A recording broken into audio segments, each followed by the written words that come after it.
The Dazzling Light by Arthur Machen. The war is already a fruitful mother of legends. Some people think that there are too many war legends, and a Croydon gentleman, or lady, I'm not sure which, wrote to me quite recently telling me that a certain particular legend, which I will not specify, had become the chief horror of the war. There may be something to be said for this point of view, but it strikes me as interesting that the old myth-making faculty has survived into these days, a relic of noble, far-off Homeric battles. And after all, what do we know? It does not do to be too sure that this, that, or the other hasn't happened and couldn't have happened. What follows, at any rate, has no claim to be considered either as legend or as myth. It is merely one of the odd circumstances of these times, and I have no doubt it can easily be explained away. In fact, the rationalistic explanation of the whole thing is patent and on the surface. There is only one little difficulty, and that, I fancy, is by no means insuperable. In any case, this one knot or tangle may be put down as a queer coincidence and nothing more. Here, then, is the curiosity or oddity in question. A young fellow, whom we will call, for avoidance of all identification, Delamere Smith, he is now Lieutenant Delamere Smith, was spending his holidays on the coast of West South Wales at the beginning of the war.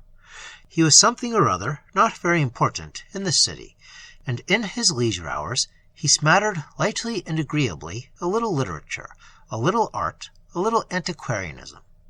He liked the Italian primitives. He knew the difference between first, second, and third pointed.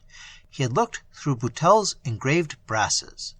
He had been heard, indeed, to speak with enthusiasm of the brasses of Sir Robert de Septvans and Sir Roger de Trumpington. One morning, he thinks it must have been the morning of August 16th, 1914, the sun shone so brightly into his room that he woke early, and the fancy took him that it would be fine to sit on the cliffs in the pure sunlight.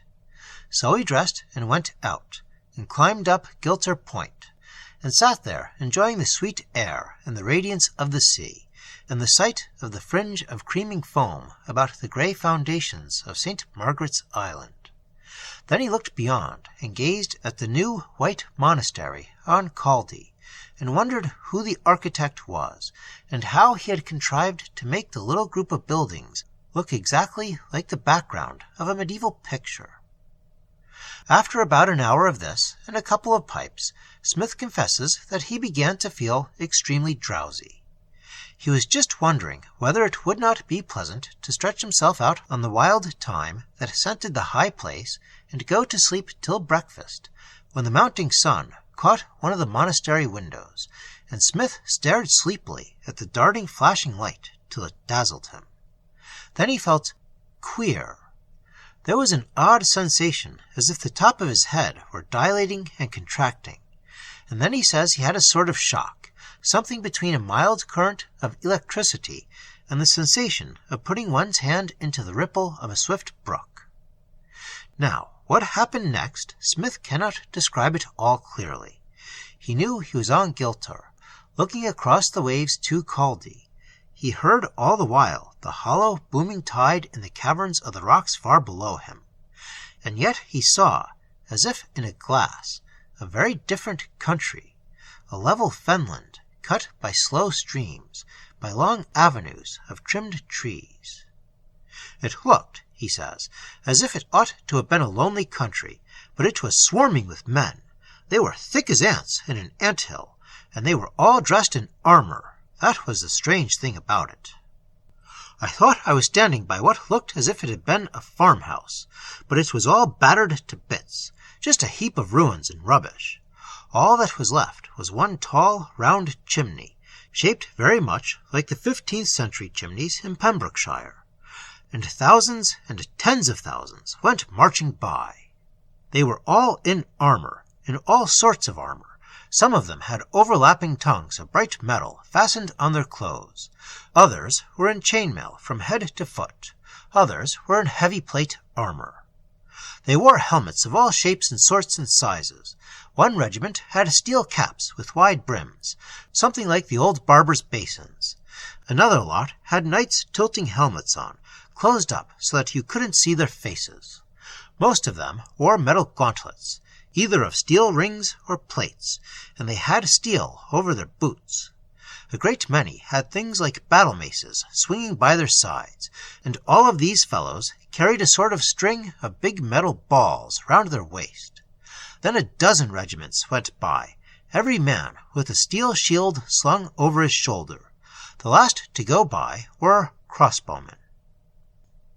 In fact, it appeared to Delamere Smith that he watched the passing of a host of men in medieval armor before him, and yet he knew, by the position of the sun and of a rosy cloud that was passing over the Worm's Head, that this vision, or whatever it was, only lasted a second or two. Then the slight sense of shock returned, and Smith returned to the contemplations of the physical phenomena of the Pembrokeshire coast. Blue waves, grey St. Margaret's, and Caldy Abbey white in the sunlight. It will be said, no doubt, and very likely with truth, that Smith fell asleep on Giltar, and mingled in a dream the thought of the great war just begun with his smatterings of medieval battle and arms and armor. The explanation seems tolerable enough. But there is one little difficulty. It has been said that Smith is now Lieutenant Smith. He got his commission last autumn and went out in May. He happens to speak French rather well, and so he has become what is called, I believe, an officer of liaison, or some such term. Anyhow, he is often behind the French lines. He was home on short leave last week, and said, 10 days ago I was ordered to a French camp. I got there early in the morning, and had to wait a bit before I could see the general. I looked about me, and there on the left of us was a farm shelled into a heap of ruins, with one round chimney standing, shaped like the Flemish chimneys in Pembrokeshire. And then the men in armor marched by, just as I had seen them, French regiments. The things like battle maces were bomb throwers, and the metal balls round the men's waists were the bombs. They told me that the crossbows were used for bomb shooting. The march I saw was part of a big movement. You will hear more of it before long.